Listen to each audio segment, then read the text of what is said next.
souffrance, bien sûr, et fondateur. J'ai vu qu'on n'apprenait rien de ses succès. À 70 ans, Nicolas Sarkozy brise un silence qui glace le sang. Il dresse une liste noire, 5 noms, 5 visages qu'il ne pardonnera jamais. Des ennemis jurés, marqués au fer rouge dans sa mémoire.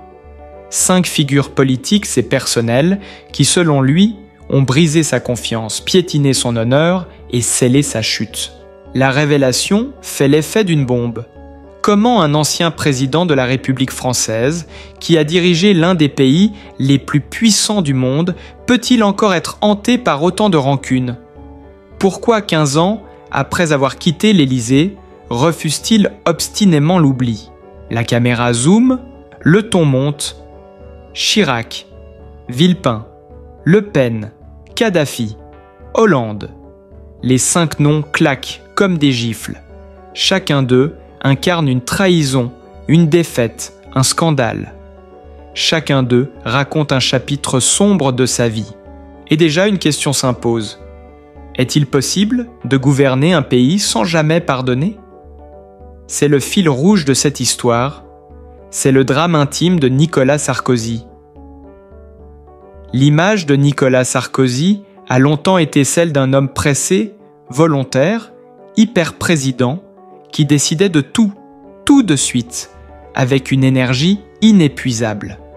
Mais au fil des ans, cette image flamboyante s'est fissurée. La justice française, implacable, a rattrapé celui qui croyait pouvoir toujours échapper aux règles du jeu. Tout commence en 2014, avec l'affaire Big Malion. Les juges découvrent un système de fausses factures qui aurait permis de financer illégalement la campagne présidentielle de 2012. Sarkozy nie, plaide l'ignorance, mais l'opinion publique est frappée. Pour la première fois, un ancien président se retrouve directement accusé de fraude électorale. Puis vient l'ombre libyenne. En 2018, l'enquête sur le financement de sa campagne de 2007 explose.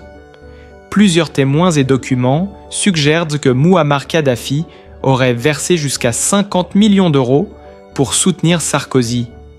L'homme qui avait accueilli le dictateur avec faste à Paris en 2007 se retrouve soupçonné d'avoir pactisé avec lui avant de le trahir 4 ans plus tard en ordonnant les frappes aériennes qui ont précipité sa chute. Une histoire de sang et d'argent qui poursuit Sarkozy jusqu'au prétoire. En mars 2021, le couperet tombe. Nicolas Sarkozy est condamné à 3 ans de prison, dont un ferme, pour corruption et trafic d'influence dans l'affaire dite des écoutes. L'image est brutale. Un ancien président, contraint de purger sa peine à domicile, bracelet électronique à la cheville, le symbole est terrible. Humiliant. De bling-bling président, adulé ou critiqué mais toujours redouté, il devient un justiciable ordinaire. La presse se déchaîne, les caricatures fusent, les journaux titrent « Sarkozy, la chute », de l'Élysée au bracelet électronique. Le public assiste, médusé, à la lente descente aux enfers de celui qui fut le visage du pouvoir. Cette disgrâce judiciaire fragilise profondément son aura. Dans l'opinion, l'ancien président n'apparaît plus comme un homme d'État, mais comme un accusé parmi d'autres, empêtré dans des dossiers à rallonge. Et c'est là que naît le paradoxe Sarkozy. Plus la justice l'attaque, plus il se pose en victime d'un acharnement, galvanisant encore ses partisans les plus fidèles. Mais derrière les sourires forcés, derrière la rhétorique d'homme debout face à l'adversité, se cache une vérité plus sombre.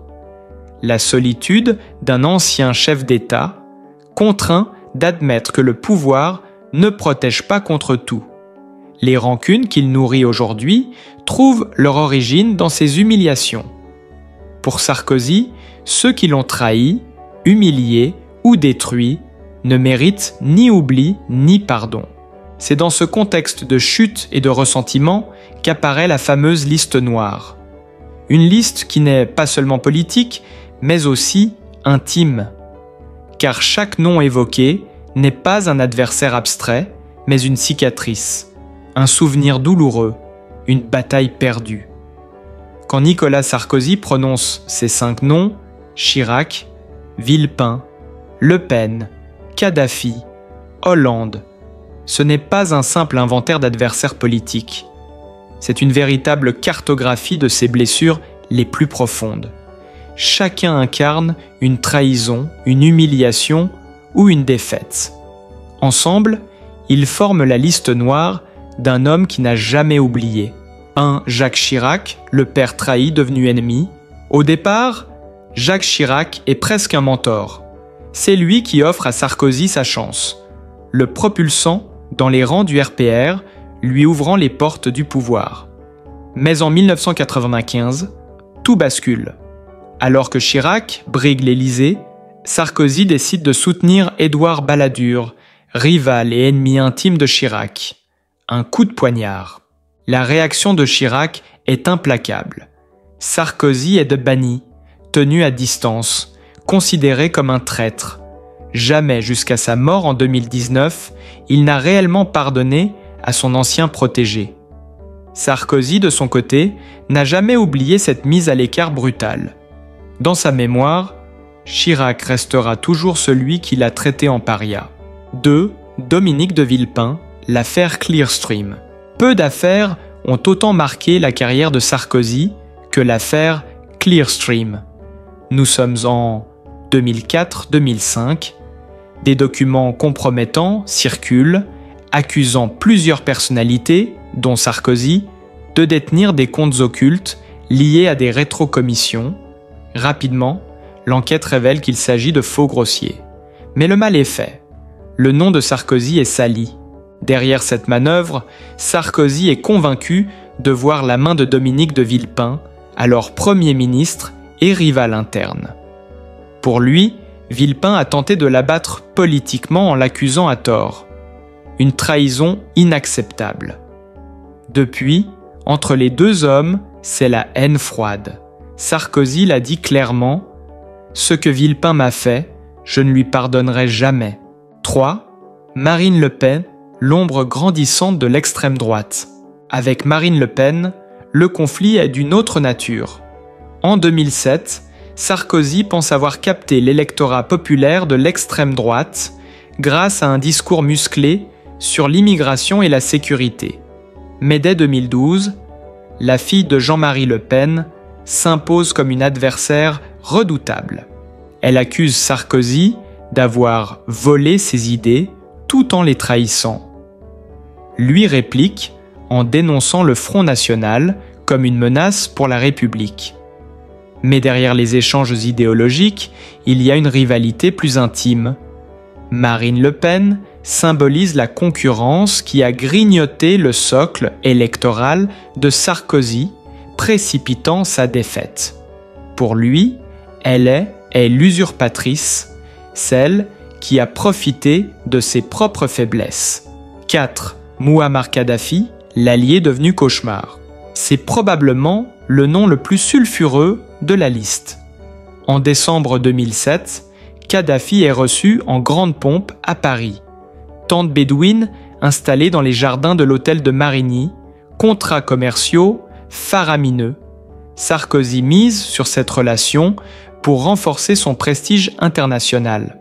Mais en 2011, retournement brutal, Sarkozy ordonne les frappes françaises en Libye qui mèneront à la chute et à la mort de Kadhafi. Officiellement, il s'agit de défendre les civils.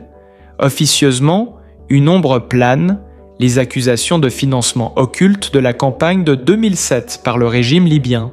Depuis sa tombe, le guide hante Sarkozy. Chaque convocation judiciaire, chaque témoignage explosif rappelle cette relation ambiguë. Kadhafi incarne pour lui non seulement la trahison, mais aussi le spectre judiciaire qui menace encore son héritage. 5. François Hollande, la défaite inoubliable. Enfin, il y a Hollande. L'homme qui, en 2012, inflige à Sarkozy l'humiliation suprême, une défaite à l'élection présidentielle. Sarkozy, persuadé de sa réélection, se voit arracher l'Élysée par un adversaire qu'il juge médiocre, sans envergure. La blessure est immense. Hollande, devenu président, n'a jamais manqué une occasion de tourner en dérision son prédécesseur. Sarkozy, de son côté, l'a qualifié de calamité. Entre les deux, aucune réconciliation, aucun mot apaisant. Hollande incarne pour Sarkozy la honte politique, l'échec qu'il ne digère toujours pas. Une liste gravée dans la rancune.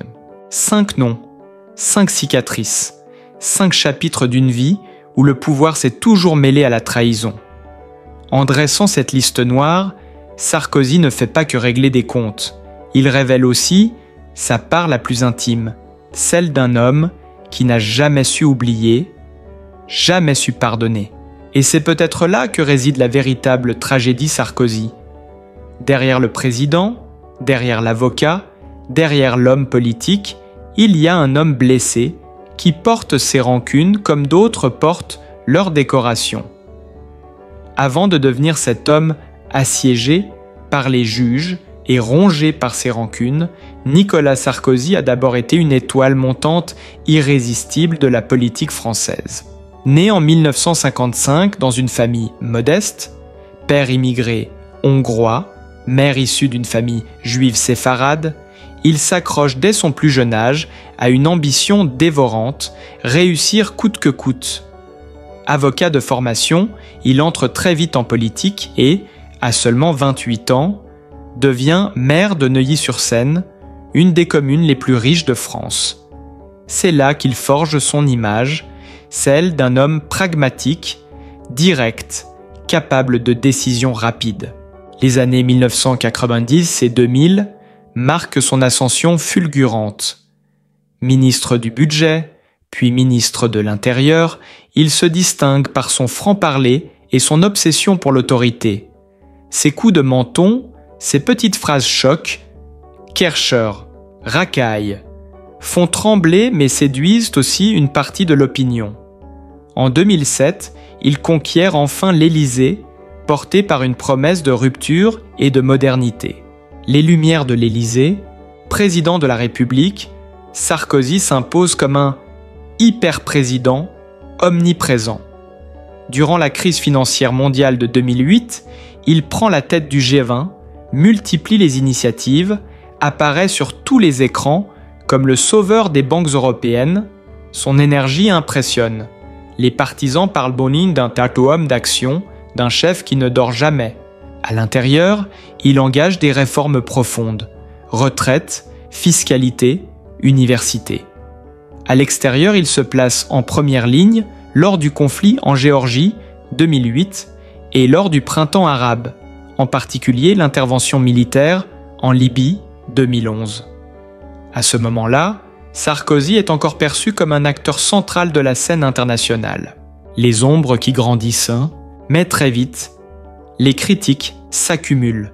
Sa proximité affichée avec les milliardaires, ses vacances luxueuses, son mariage avec Carla Bruni, célébré sous l'œil des caméras, nourrissent une réputation de président bling-bling, plus proche des paillettes que du peuple. L'homme qui voulait incarner l'autorité devient une cible de moquerie. Ses réformes, jugées brutales, déclenchent des grèves massives. Sa politique sécuritaire divise, accusée d'attiser les peurs plutôt que de les résoudre. Sur le plan international, l'intervention en Libye, initialement saluée, se retourne contre lui lorsque le pays sombre dans le chaos. Et surtout, les affaires commencent à l'entourer comme des vautours. Des soupçons de financement occulte, des liens troubles avec de grandes fortunes, des affaires judiciaires à répétition. Sarkozy, loin de se défendre dans le silence, choisit l'offensive. Il accuse les juges de complot, se pose en victime d'un acharnement, mais cette stratégie épuise l'opinion et ternit son image. Le paradoxe Sarkozy, ainsi se dessine le paradoxe, un homme capable de tenir tête aux puissants du monde entier, mais incapable de se défaire de ses propres démons. Un président admiré pour son énergie, mais critiqué pour son style brutal. Un dirigeant qui se voulait moderne, mais que l'histoire retiendra comme l'incarnation d'une époque bling-bling et conflictuelle. Ces années à l'Élysée, entre réformes et scandales, succès et humiliations, ont forgé cette personnalité à double face. Et c'est précisément cette dualité, l'ascension éclatante suivie des chutes brutales, qui rend la trajectoire de Nicolas Sarkozy si fascinante et si tragique. Sur la scène internationale, Nicolas Sarkozy a longtemps été perçu comme un acteur incontournable, capable de bousculer les équilibres diplomatiques par son énergie et son style direct. Mais au fil des années, ce rayonnement s'est transformé en controverse permanente jusqu'à écorner son image au-delà des frontières françaises. Le sauveur en temps de crise, lorsqu'éclate la crise financière mondiale de 2008, Sarkozy prend le devant de la scène. Président du Conseil de l'Union européenne, il convoque les dirigeants mondiaux, impose un plan de sauvetage des banques et se présente comme le chef de file d'une Europe qui agit. Les médias étrangers le décrivent comme un capitaine dans la tempête. Pour un temps, Sarkozy incarne la fermeté et la réactivité, là où d'autres dirigeants tergiversent. En Géorgie, la même année, il s'improvise médiateur entre Moscou et Tbilissi, arrachant un cessez-le-feu fragile. Aux yeux du monde, il démontre que la France reste une puissance diplomatique capable de peser sur les conflits mondiaux. La Libye, point de bascule, mais cette stature internationale va basculer en 2011 avec l'intervention militaire en Libye. Officiellement, Sarkozy agit pour protéger les civils contre la répression de Kadhafi. En réalité, beaucoup y voient une opération destinée à redorer son image à l'approche de la présidentielle. Au départ, la victoire militaire est saluée. Kadhafi tombe, le régime s'effondre. Mais rapidement, le pays sombre dans le chaos. L'Occident est accusé d'avoir ouvert une boîte de Pandore sans plan pour l'après. Et Sarkozy, chef de file de l'opération, devient la cible des critiques. Les Américains eux-mêmes, qui avaient suivi la France dans cette guerre, finissent par dénoncer un échec stratégique. Pire encore, les révélations sur un possible financement occulte de sa campagne de 2007 par le régime libyen jettent une ombre indélébile. De l'image du libérateur, Sarkozy passe à celle d'un homme suspecté d'avoir pactisé avec un dictateur avant de l'abandonner. L'image brouillée à l'étranger, dans les chancelleries, Sarkozy laisse le souvenir d'un homme imprévisible, parfois brillant, souvent impulsif. Les diplomates allemands l'ont décrit comme incontrôlable, les Britanniques comme efficace mais chaotique. Aux États-Unis, Barack Obama lui reconnaissait de l'énergie, mais soulignait aussi son ego surdimensionné. La presse étrangère, elle, se délecte de ses excès, ses vacances sur des yachts privés, ses colères spectaculaires lors des sommets. Ses phrases chocs font le tour du monde. En Allemagne, les journaux titrent sur le président bling-bling. En Espagne, on parle du Napoléon agité. Aux États-Unis, certains éditorialistes le surnomment même le hyperactive président. Entre admiration et exaspération, ce mélange de fascination et d'exaspération définit l'image internationale de Nicolas Sarkozy. Pour ses admirateurs, il a rendu à la France une place centrale dans les affaires du monde. Pour ses détracteurs, il a terni la réputation du pays par son style brutal et ses liens troubles. Aujourd'hui encore, à l'âge de 70 ans, cette ambiguïté persiste. Certains le voient comme un héros incompris, victime d'un acharnement judiciaire, d'autres comme un symbole de la démesure française, un homme dont l'ambition personnelle a fini par dépasser l'intérêt national. À 70 ans, Nicolas Sarkozy n'est plus le président hyperactif qui sillonnait la planète, ni le ministre tout-puissant qui imposait sa loi Place Beauvau. Il est devenu un homme seul, prisonnier de ses souvenirs, de ses rancunes et de ses procès. Carla Bruni, son épouse, l'a confié un jour. Nicolas n'oublie jamais rien. Il pardonne difficilement. Une phrase qui en dit long. Sarkozy vit entouré, protégé, aimé même. Mais au fond, il reste hanté par ce qu'il considère comme des trahisons. Chaque nom sur sa liste noire est une cicatrice qu'il caresse encore en silence. La solitude derrière les sourires, en public, il continue d'afficher ce sourire conquérant, cette posture de battant. Mais en privé, selon ses proches, la fatigue se lit dans son regard. Les épreuves judiciaires l'ont marqué, les humiliations médiatiques aussi. Lui, l'ancien président, doit désormais composer avec la routine des convocations des juges, des avocats. À chaque apparition, les caméras scrutent. Les journalistes ne voient plus en lui l'homme d'État, mais l'accusé. Et Sarkozy, qui a toujours aimé séduire les foules, ressent cette distance comme un vide abyssal. Un cercle restreint, ses amis d'autrefois se sont raréfiés. Beaucoup l'ont quitté après sa défaite de 2012. Certains l'ont trahi, d'autres l'ont oublié. Autour de lui, il reste un cercle fidèle, mais réduit. Carla, bien sûr, pilier indéfectible. Quelques anciens collaborateurs, restés loyaux, et puis ses enfants, discrets, loin du tumulte médiatique. Mais pour un homme qui a vécu dans le bruit, l'agitation, le pouvoir, ce silence relatif est insupportable. Sarkozy n'a jamais supporté d'être en marge. Aujourd'hui, c'est pourtant sa réalité. Le poids des rancunes, ce qui frappe, c'est que Sarkozy parle encore de ses ennemis avec la même intensité qu'il y a 10 ou 20 ans. Chirac, Villepin, Hollande. Ces noms continuent de l'obséder. Comme si chaque rancune nourrissait son énergie, mais l'empêchait aussi de trouver la paix.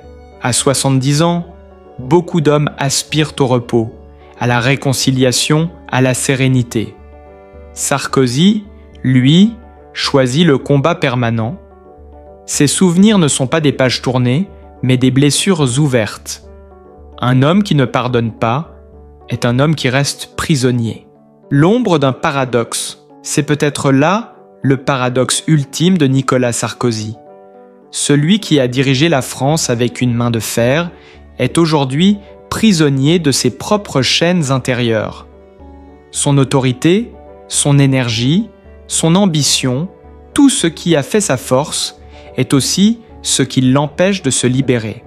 À 70 ans, il n'est plus un président, mais un symbole, celui d'un destin grandiose et tragique à la fois, où le pouvoir suprême n'a pas suffi à apaiser les blessures intimes. À 70 ans, Nicolas Sarkozy n'est plus l'homme pressé qui voulait tout de suite. Il n'est plus non plus le président bling-bling, scruté par le monde entier. Aujourd'hui, il est un homme qui se définit autant par ses victoires que par ses rancunes. Sa liste noire, Chirac, Villepin, Le Pen, Kadhafi, Hollande, est devenue son testament moral, une confession brutale qui révèle autant ses blessures que ses obsessions. 5 noms qui racontent l'histoire d'une vie, du pouvoir absolu aux humiliations, des triomphes aux défaites les plus amères. Et c'est là que réside le drame Sarkozy. Incapable d'oublier, incapable même de pardonner, il demeure prisonnier de son passé. Là où d'autres auraient choisi la paix, il choisit la mémoire. Là où d'autres s'effacent dans la dignité du silence, il continue de livrer ses batailles intérieures sous l'œil d'un public médusé. La France, elle, regarde cet ancien président avec un mélange d'admiration et de perplexité. Admiration pour l'énergie inépuisable qui a marqué son quinquennat, perplexité face à cette incapacité chronique à tourner la page. Certains y voient la preuve d'un caractère entier, fidèle à lui-même. D'autres, le signe d'un ego incapable d'accepter la fragilité humaine.